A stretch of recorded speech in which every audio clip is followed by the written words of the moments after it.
Are you thinking about making music videos for your songs?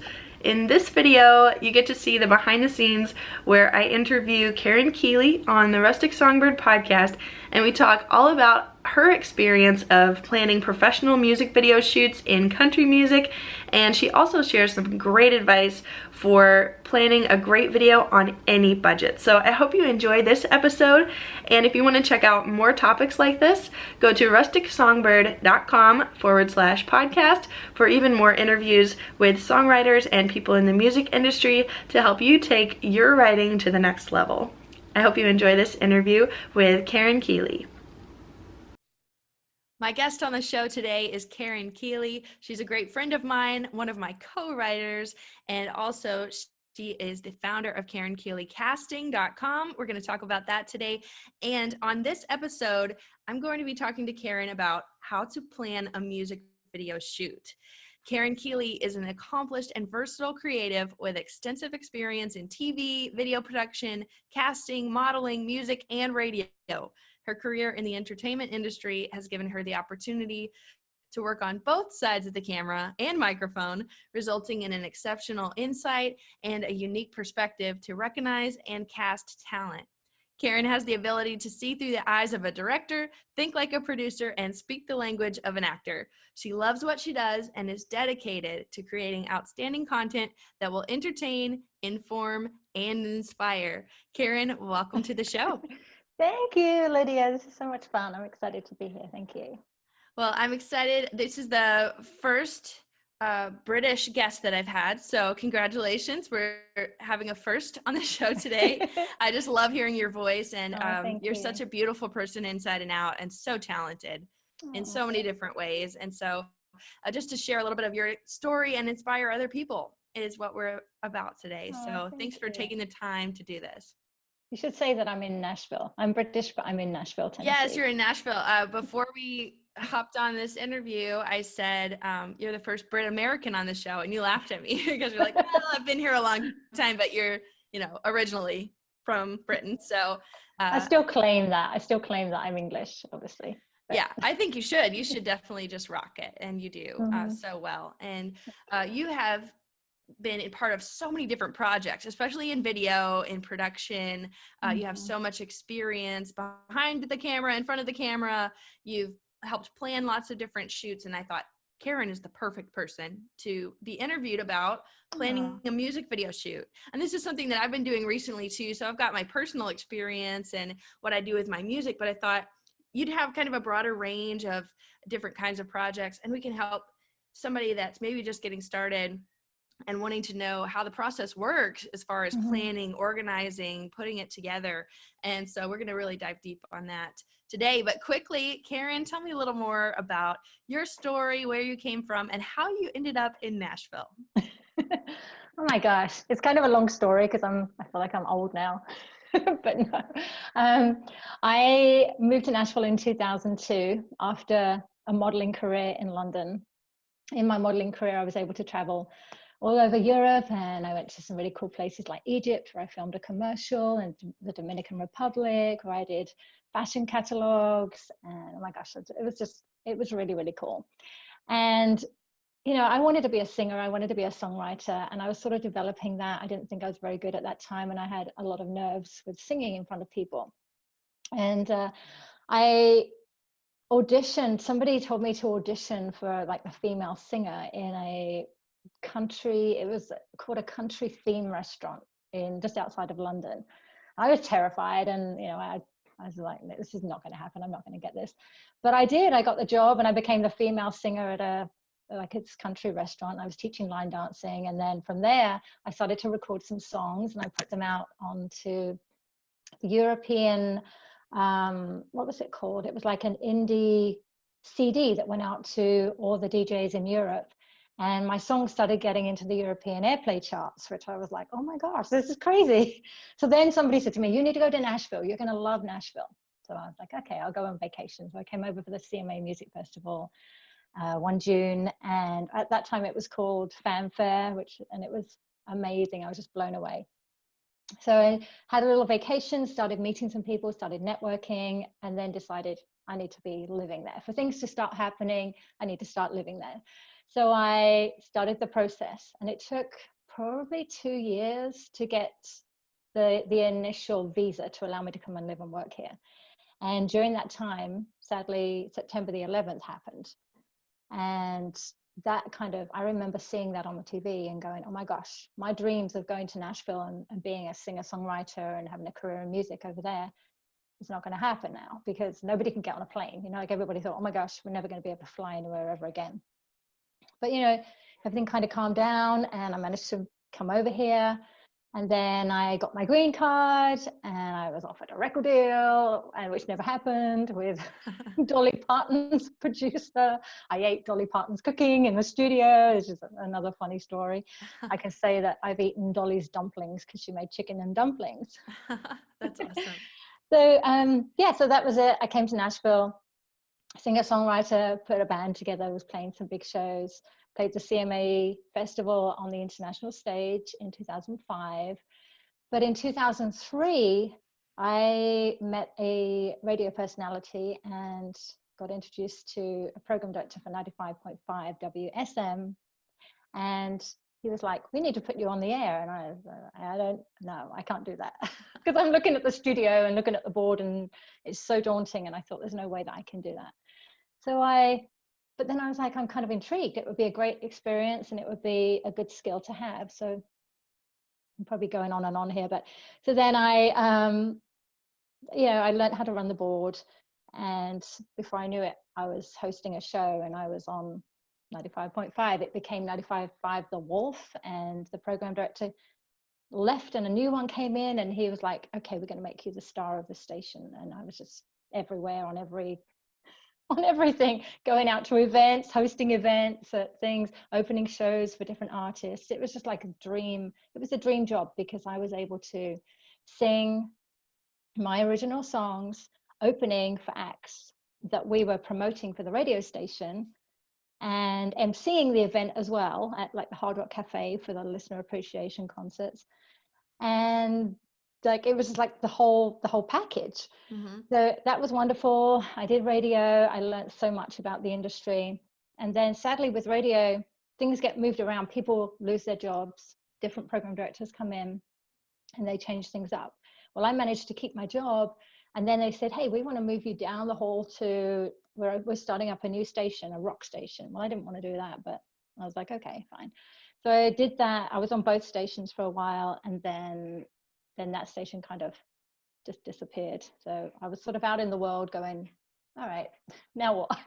What do I want to do? And what am I good at? And what do I love? And it seemed like the natural progression to get into TV and video production. And I was still writing songs at that time. And I'd kind of gone into more like children's songs. And I started creating a children's TV show, which I'm still working on as well. And then I got kind of put into TV and video production with Sockeye Media, and they produce the Mother Goose Club. I became their production coordinator. Now they're based in New York, and I was the only one in Nashville. They used to film in Nashville. So I was kind of the on the grounds production coordinator / producer here in town, where all the talent were. So I was the one coordinating the rehearsals and the costume fittings and all of the stuff, all of it. And I learned so much. It was amazing. So I learned all the ins and outs of TV and video production for kids TV. And then that sort of led into doing more music videos, country music videos, and political campaign videos, and just short films. And I was kind of thrown into different roles, which I learned so much. So that's kind of what I'm doing now. And then I realized what I love, which is picking the talent. And I've just kind of honed in on that right now. That's so exciting. And you launched a new website recently. So tell me a little bit about Karen Keeley Casting. Karen Keeley Casting. Yeah, it was funny because people kept saying, oh, you need to have a casting website. And I was like, no, it's okay. I'm getting enough work through the clients that I already have. But then one of my major producers that I was working with a lot, he moved out of town, and so a lot of that work dried up. And I thought, you know what, I do need some new clients. I need to get a presence out there as a casting director. And there are quite a few well-known casting directors in Nashville, and I'm not trying to take away work from them, because at the moment it's just me, and I bring in people if I need help, if it's a bigger project, because I can't do it all myself.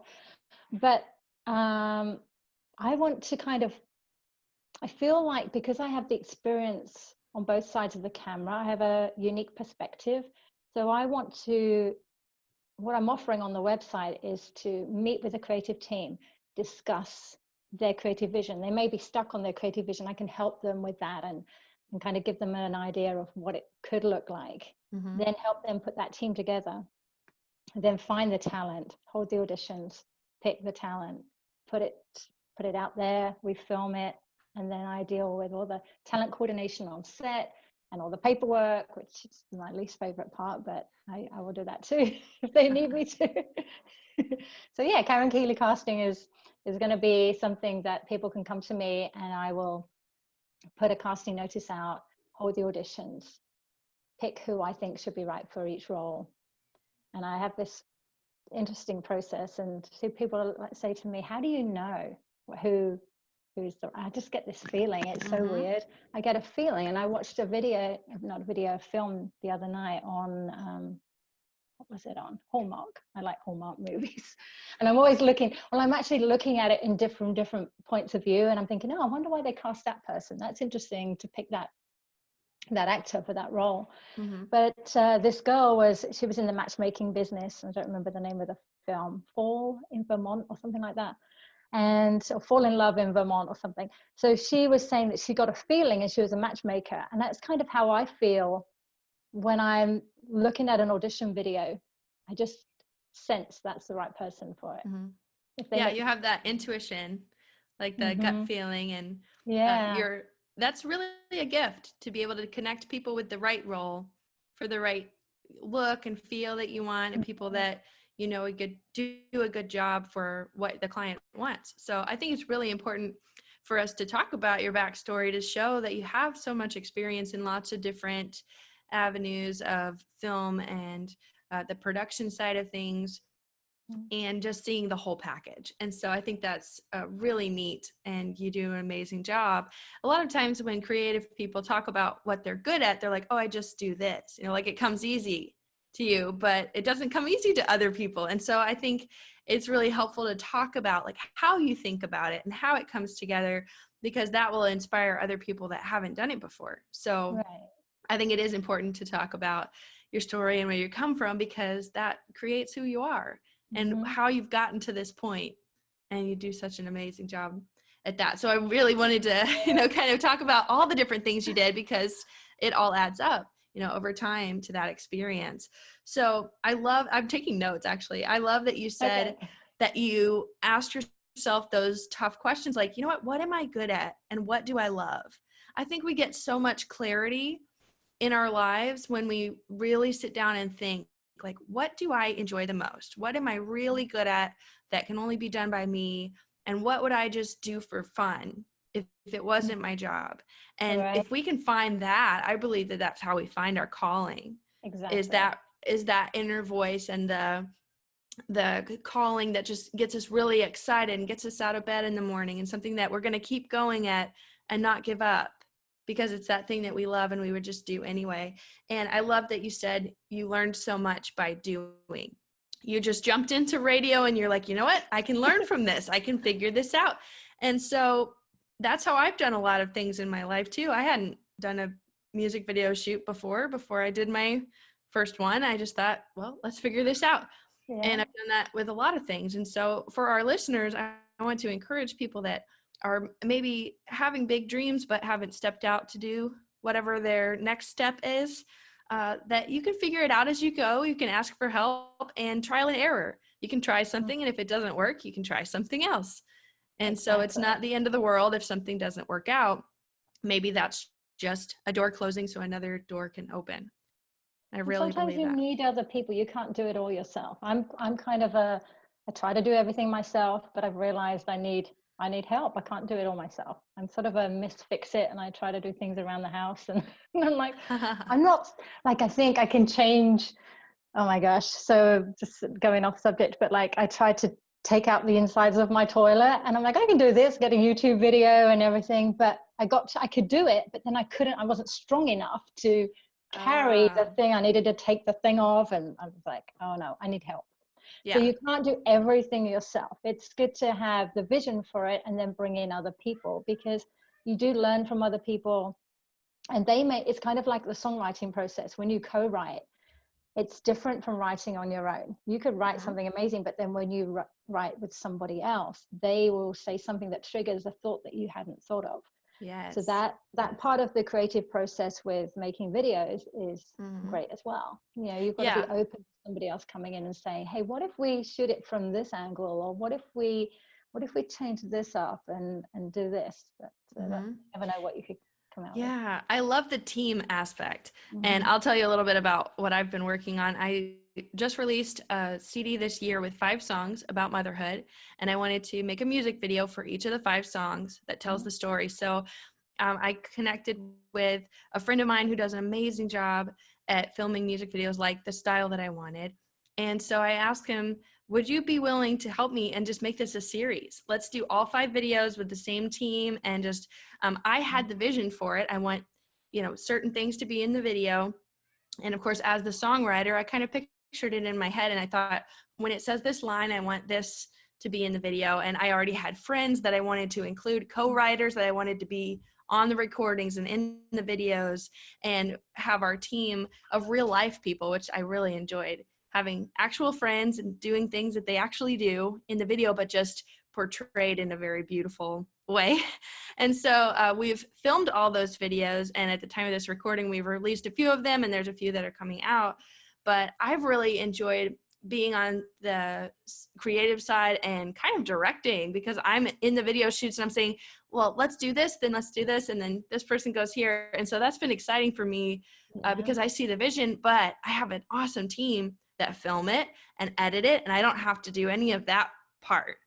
So I can just cast the vision, say, this is what I want to do, bring the people together, schedule it, and just in a very simple way, because it has to be simple for where I'm at in my life with little kids and with not very much time. I can't just spend days and days on projects like that. So I'm like, okay, can we do this in 3 hours? Let's go. And so I've really enjoyed doing that as a series of videos and kind of getting into our groove, working with the same team, and that's been great. But I'd like to talk to you. You've seen a lot of the spectrum of music videos as far as really expensive equipment and big sets and all of the big production things, especially with country music in country music videos. And so you have a really unique perspective on that. But I wanted to share kind of where I was at as an independent musician, kind of the DIY route of figuring it out, planning my own team and stuff. And people listening may not either have that connection to a videographer or maybe have the vision, but they want someone else to do it, someone else to help them storyboard and all of that. So tell me a little bit on the other side of the spectrum, on the the high end, really extensive music videos. What has that been like when you've been behind the scenes? Okay, well, first of all, I just want to say that I've seen some of your videos and they are beautiful. The songs are beautiful, and just the way that you've directed them and the little images and everything, it's so meaningful. And I can see, I know what a great mum you are, and I know that your heart is in that, and I think that's amazing that you've done that, and they're really, really good. So thank you. Don't think compared to something huge, it can't have an impact. It can absolutely have an impact, and that's something you have to remember, that if you're putting it out there and your heart's in it, it can definitely have an impact just as much as a song by Carrie Underwood or something. Thank you. I agree. Yeah. And that's just as an independent musician, you've got the heart in it, you've got the effort and the time, and you put it into that. And so even if it's not like a high dollar thing, it can really connect with people. They connect with the song and the message. And so that's really what I'm focused on. But if someone does have a budget for a bigger project, there's so many things you can do and so many options. So people listening might think, well, where do I even start? So let's just talk about, where it can go, just for some inspiration.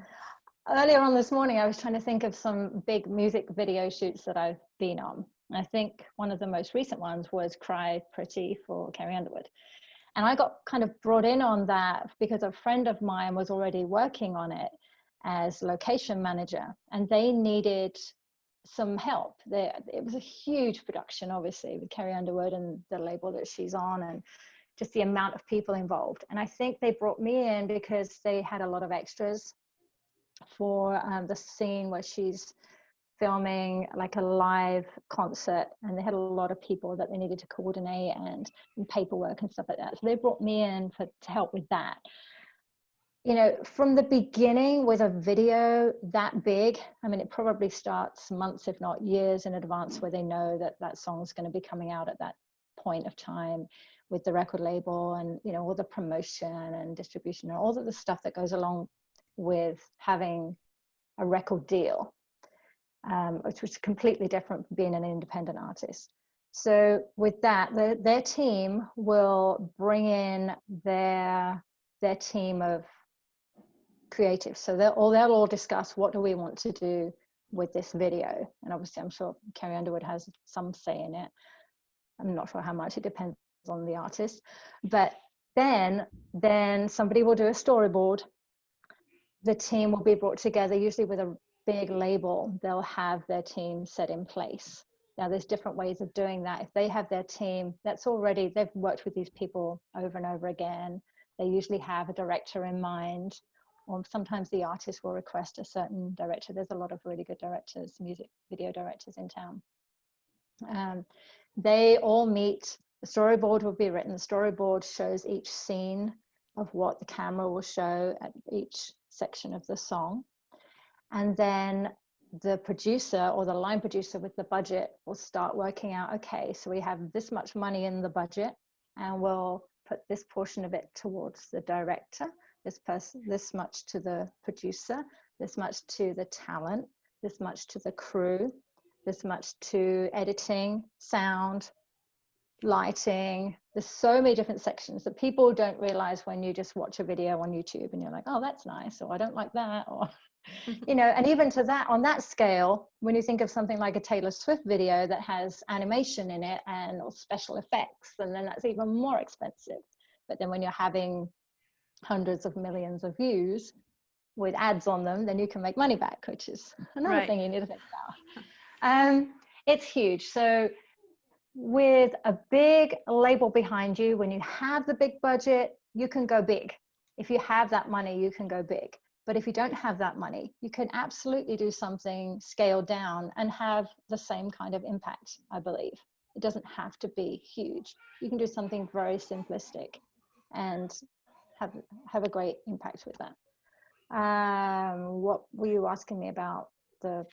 Yeah, I think it's good to see the big picture of like planning and the process of that, because I think as an independent artist, you can learn so much from what the bigger projects are doing and then scale it back. Like you said, you can kind of fit it to whatever you're able to do. And so I was making some notes here of just like the planning in advance for how to promote this, how to distribute it, when is it going to come out, because you can plan it months in advance or even a year, like you said, and then work your way backwards. That gives you time to find the right person and to schedule the people that are going to be in the video.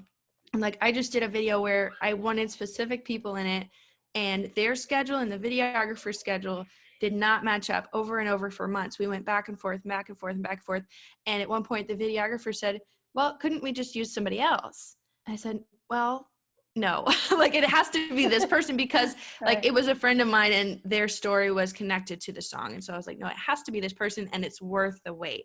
And so because we had all that time in advance, we could kind of be flexible and figure out when they were available. And then we just recorded that. It was the last video of the 5 songs that we filmed. And when we were there, I was like, oh, wow, this is the right time. This is when it was supposed to happen. And we were patient enough to wait for it to come together in the right timing.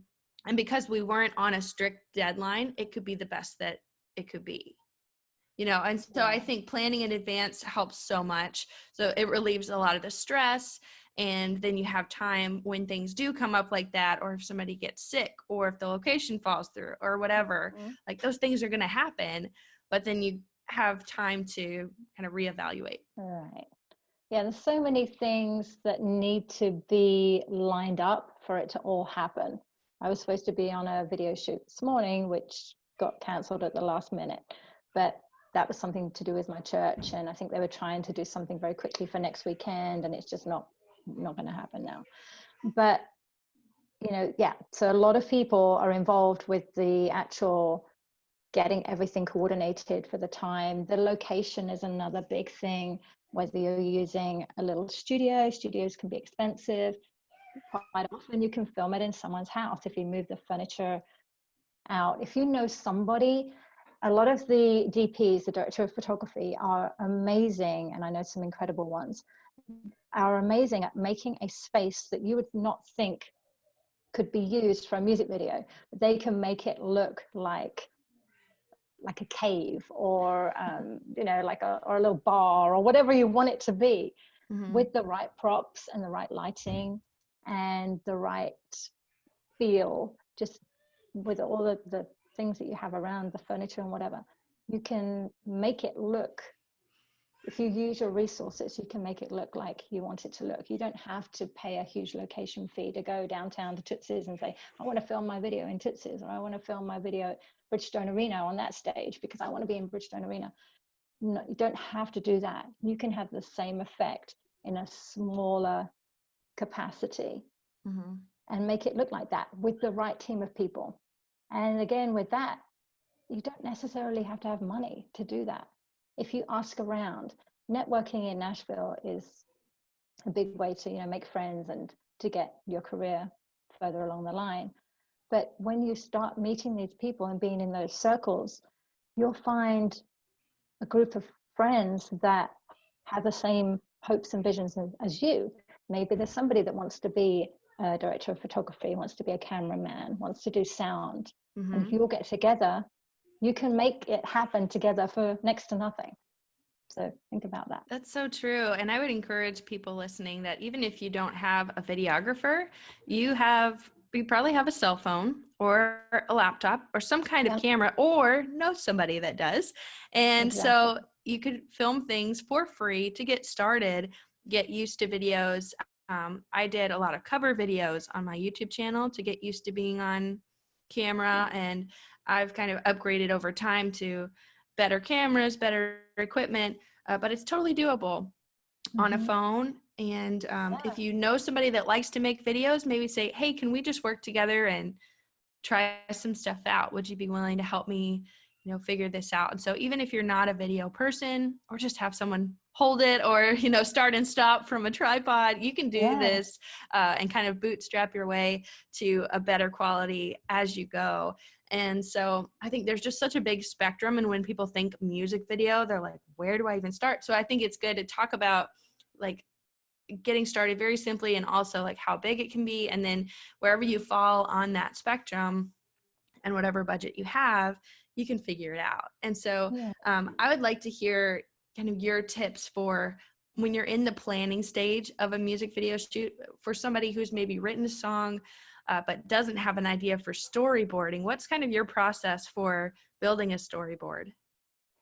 There are certain people that you can hire to do a storyboard. There's some great people I could recommend. But if you're the songwriter and you have absolutely no idea what you want to do with it, which I think would be unusual. I think most people kind of have maybe a vague idea, but not specific. Vague idea, but not specific. I would get together with somebody and say, hey, what do you, if I sing you this song, what do you see? What images do you see? Do you see it, with mountains and trees, or do you see it by the beach? What kind of images does it give you? Or what kind of feelings does it give you? And then hone in on that, because we want to touch people with our music and we want it to make them feel something. So I would say, think about the lyrics, think about what you were experiencing when you wrote that song, and try to relay that in images for the viewer so that they feel what you felt during that song. I mean, everybody interprets songs in different ways. Sometimes I've had a song that I've singing at the Bluebird or something, and they say, oh my gosh, that reminds me of my grandma, and I think, oh, that's about my ex-boyfriend, you know. It's so funny. You know? but if you, I really think if you can somehow create an image of how you felt while you were writing that song and what it means to you, you know, how that can just, I don't know, explain it, how you can, how people relate, they can relate to. Yeah, I like that you said you want to make them feel what you were feeling when you wrote it. And so even going back to the writing room, when you're sitting down writing that song, think about a music video for this. Like, think about, if I see this in my mind, does it make sense? And that helps me in the writing process. If I think, okay, what picture am I introducing with this? And then what happens next? And I ask questions about the person in the song when I'm writing. So I'm like, who is this? What are they feeling? Where are they from? Like all of that. And so you're conveying that feeling, but also conveying that picture. And so if you have specific words or descriptions in your song, you can put that to life in a video. Like with my motherhood songs recently, it talks about Little Doesn't Stay for Long is the first video that we put out. And it was filmed when my little boy was a week old. And the song says those tiny toes. And so we got a close-up shot of those little toes like wiggling in slow motion. And that still brings me to tears when I watch it, because it's just so sweet and so pure and just our real life. And it captured that moment forever. And so I see the videos as a way of having that as a keepsake to capture that time in our lives. And no matter what that looks like in different videos, you can capture certain stories or certain feelings, and you can look back on that forever. So it's such a good investment as well as a songwriter to like have your song portrayed in the way that it was meant to be. Exactly. I love that. I remember seeing that one with the little baby. And then we released this now. He is 7 months old, almost 8 months at the time we're recording this, and he's crawling, and he's actually been in several of these music videos. So I'm kind of documenting his growth through his first year by having him in each of the videos. And some of them he's a little cameo. He'll be singing with me at the microphone for one song, or, you know, I'm bouncing around singing and have him on my hip. And so that kind of thing is really fun for me, because I think even if no one else appreciates this, I want to have this documented, especially with kids. I think you just realize how fast they grow.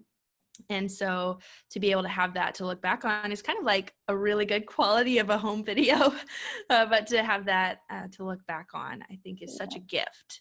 And so that's what I'm kind of doing with my music video strategy, is to be real, to capture real people, real friends and family and people that were a part of this process of writing the songs. And so there's a lot of purpose and intention behind it. It's not just to look cool. And I think it relates to more people because it is so real. Exactly. So when have you seen maybe some examples of being on a video shoot and you decide to pivot and simplify things so that it is more real or more relatable? A lot of the ones that I've worked on have been more on the high end budget, I would say, for different political campaigns or music videos with labels. But personally, I guess my question is maybe when to know when to scale something back. Like if something's just not working or it's not connecting, and you say, you know what, let's look at this again and simplify. You know what I mean? Yeah. Trying to think. Okay, so I did something for Cracker Barrel, and it had been a really, really long shoot over a couple of days, and it was very, very late at night, and we were shooting some kitchen stuff with a lot of extras. Well, not a lot, it wasn't like a crowd, but I had to cast people that would be sort of a server, and the person cooking the eggs and the person making the coffee, and everybody was getting exhausted, and just maybe like 2:00 in the morning, and we were almost ready to wrap, but we were like, we've just got to get these final shots. And I think they just simplified it. They were like, we just need to get this shot of the coffee coming out, and then that's it. We've got everything else. Let's just do it. Because everybody was tired. If you're working those long hours, usually being on a video shoot, professional video shoot, it can be up to 16 hours sometimes, and it's very early mornings, quite a lot of the time you're there at maybe 6 in the morning because you want the sunrise, and then you're working right through to, who knows, 9-10 o'clock at night, because there's a lot of changing the set, or if you're moving on to another location, moving all the equipment and everything. So sometimes you have to think of the human aspect. The creativity is great, but if you've got tired actors and tired babies and everybody's grumpy and they don't want to do it, then you're not going to get what you want. So just go and just simplify it, bring it down to just what you need, because you can edit it in and make it still look really good. I think that's such a good tip, because this affects anyone doing a video. If it gets too complicated, if something is not working, like a piece of tech or backdrop that you wanted, can't remember their lines or something, yeah, anything like that, falling down, just you can pivot, you can change. And I think it could even help in the planning process if you think, what can we take away to just hone in right on exactly what we want. We want 4 seconds of this coffee pouring, and that's it, and how can we get that shot? And we know we're good, instead of having to do different angles of the coffee and like slow motion and everything. If you just know it goes this spot in the song, so if we get that one shot, we're good, we're golden, we can move on to the next thing. And so I think some of that can happen in the planning process to avoid spending too much time on one thing that either doesn't matter, or it might be a scene that's not necessary. It's like extra, or it might be B-roll that could be added in if you need something. So I think there's a place for having extra material. Definitely, it's good to have several takes to do things over and over and get the right shot. But also it can be really overwhelming if you think, well, do we have enough shots? And so having that structure to come back to and say, okay, did we get what we absolutely have to have? And that's good enough, like call it a day. And so I think sometimes it's hard to know like when to stop. And so for me, it's helped at video shoots. I can say, okay, we've done this and this and this, kind of check it off and say, so the final thing is this one little scene, and then we're good to go, And so that kind of gives people energy, I think, at the end of it, where you think, okay, we're going to make this the best we can, and then we are done for the day. We can go chill out and go grab food or whatever it is, take a nap. Like you said, it can get really exhausting when you're in that creative mode, and you have to be on and you have to be ready, and a lot goes into that, but it's so worth it to get the right shot, isn't it? Definitely. And sometimes with actors, they have lines that they've memorized, and the scriptwriter has agonized over what that should say for a commercial or a film or whatever it is. And then you get them on set and they just keep stumbling over the same couple of words because it's kind of a tongue twister, or just they just can't get it out right because of the pressure. The camera's on, okay, and action, and suddenly they're like, nothing's coming out right. But if you simplify it, they can put the emotion behind it and still get the line out and have the feeling. Without having to think, oh my gosh, how do I say that? What was those lines? What was that word? If they say it in their own way, sometimes it definitely works out better that way. Less pressure. Yeah, it's good to have some freestyle, isn't it? When you can. I remember, it just gave me a flashback to when I was modeling, and it was a commercial in Egypt for, ironically, it was called Mother to Be stretch mark cream.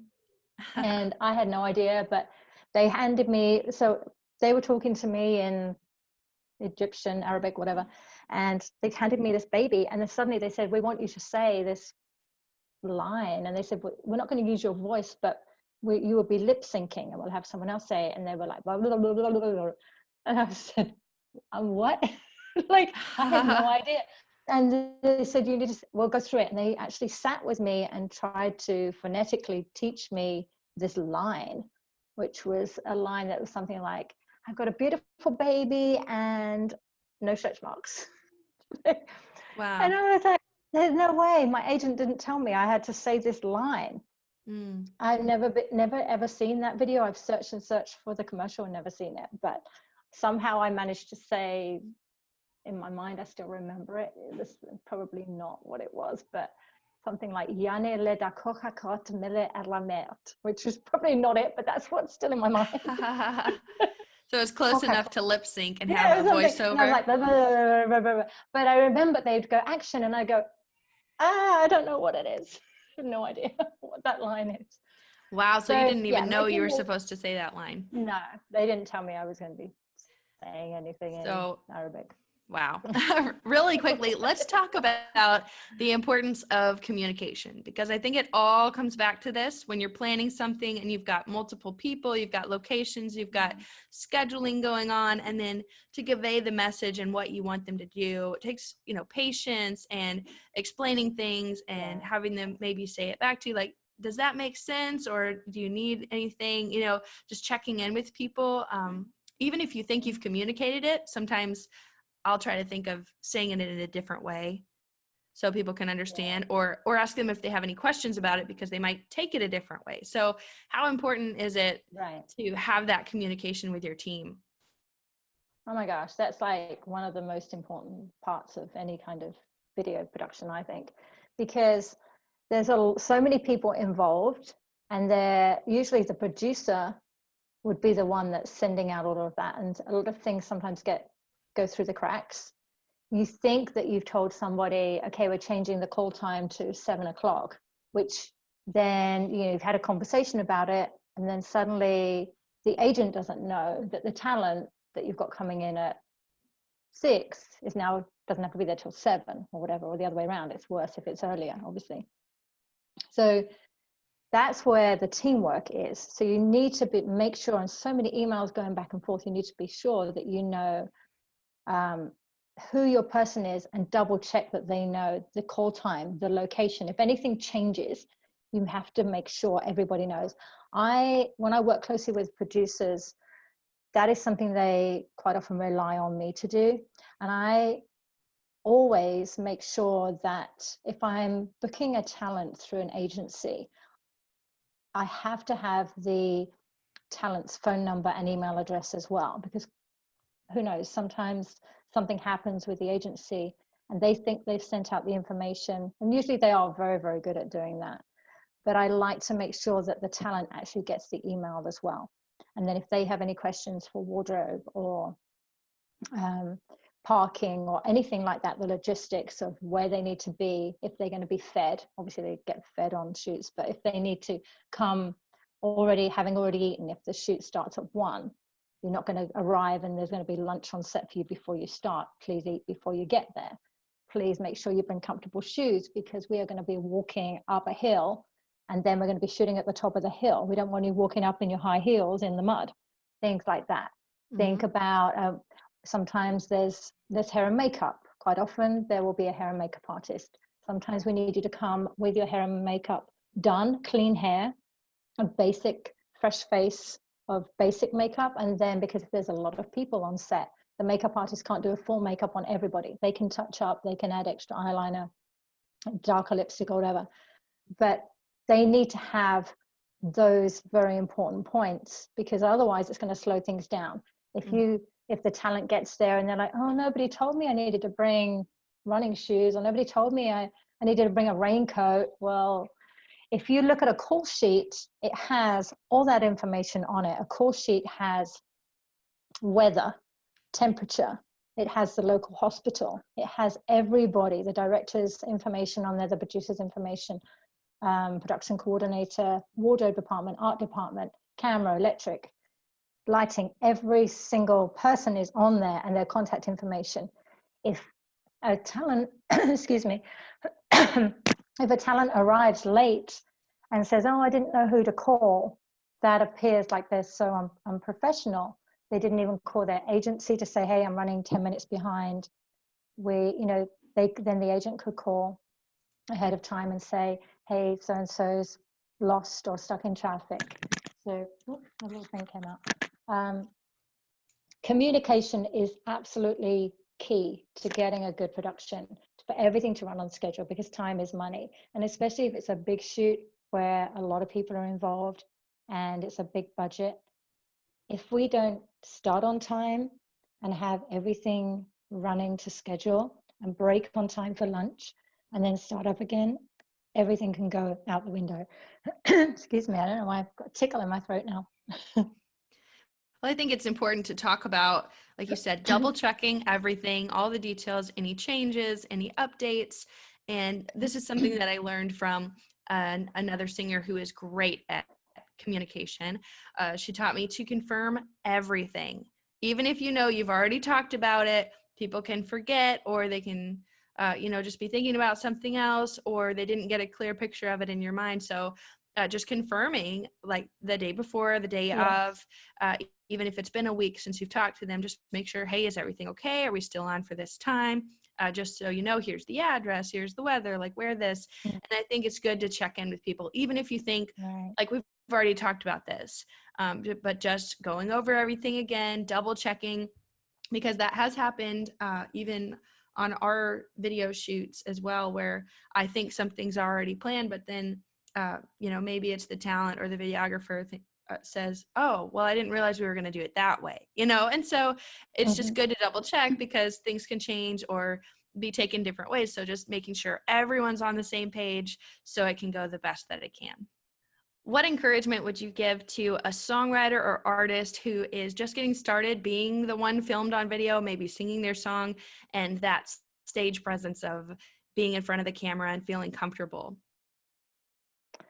That's something that actually I still struggle with in some ways, because I still feel nervous sometimes if the camera's on me, or you know even doing voiceovers, sometimes you have to do it so many times, and I'm very much a perfectionist. You have to not be a perfectionist, as hard as that is.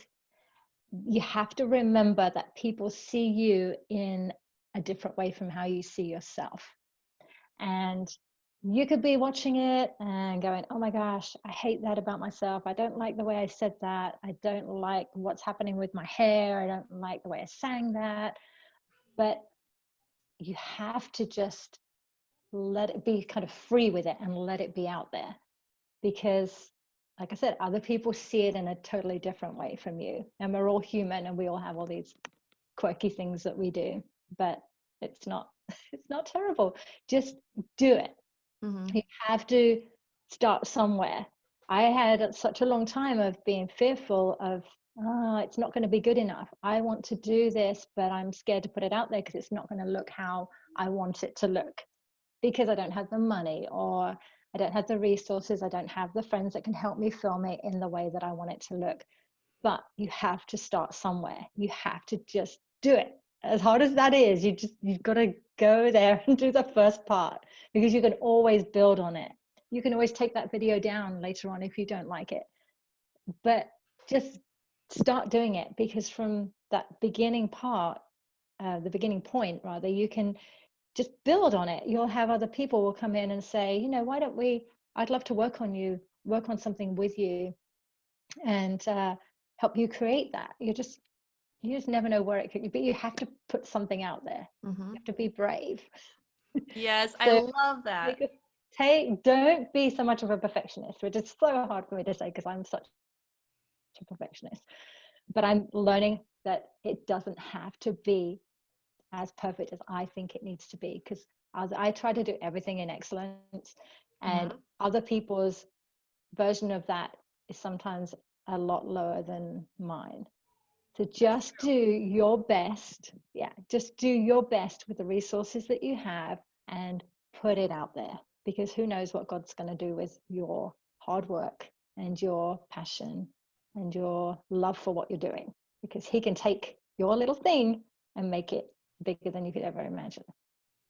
I love that. Thank you for sharing that encouragement. Uh, And wow, we've covered so much in today's interview, but I think just that encouragement at the end is worth so much, because a lot of times we're the only thing holding us back. And having that exactly. perfectionist mindset keeps us from doing something that could be really great and excellent and good enough. So I would Yeah. say just a resounding yes to that. Put it out there, do your best, and it's going to be okay. Well, thank you, Yeah. Karen, for joining me today and being on this show. I want to let everybody know how they can connect with you. So what's the best way to find you online? I am on Facebook. You can find me on Facebook, Karen Keeley, or LinkedIn, Karen Keeley. Again, you can find me, or the website karenkeeleycasting.com. And I haven't got an Instagram yet, but I might start using Instagram too. Everybody says, well, you don't have an Instagram? Like, you should. I have a love-hate relationship with social media. I'm like, it stresses me out, but I know it has to be done. Yeah, it's a good way to connect. So KarenKeeleyCasting.com is the new website. I'm so excited for you and to see what comes next for you. So thanks for your time and being here today. Thank you, Lydia. I've loved it. It's been so much fun talking to you. I really appreciate you asking me. Thank you so much for watching. If you enjoyed this video, please give it a like and subscribe to the channel for even more interviews like this coming soon from the Rustic Songbird podcast. Also, make sure to tap the bell so that you get notified every time there's a new video and you won't miss anything.